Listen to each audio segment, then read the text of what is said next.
жерде эки талаптын негизинде чыгып атабыз. Биринчиден бул Кемпирабад Кыргызстандын жери. Бул биздин бөлүнгүбүз, биздин мекенибиз.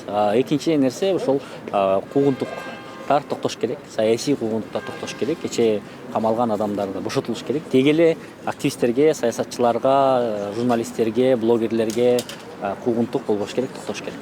Бийликтин сөзүн сүйлөбөй, башка пикир айткан адамдарды ушундай репрессия кылган бул туура эмес. Андан сырткары Кемпирабад боюнча өзүм пикирим бар.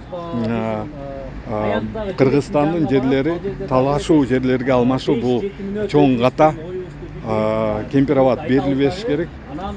Я вышла за сохранение целостности государства нашего, нашей страны, Кемпирабада в частности. Потому что хочу сказать, что главный хозяин в стране и собственник – это народ Кыргызстана. Вот. А люди, которые мы наняли, это слуги наши. Чины – это наши слуги.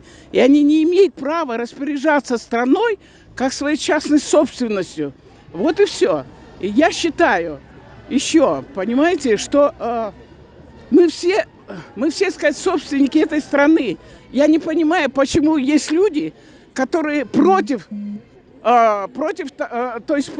тех, кто защищает целостность страны. Я вообще не понимаю, почему они их арестовывают, сажают, наказывают, обыскивают. Это все омерзительно. Это манкурты, которые продают свою собственную страну.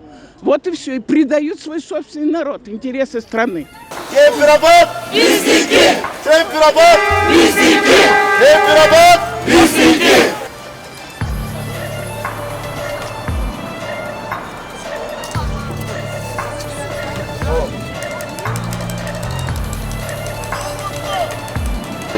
Нет, подождите. Или удостоверение. Покажите, да. Кемпирабад кыргыздыкы, Кемпирабад кыргыздыкы калыш керек. Апа.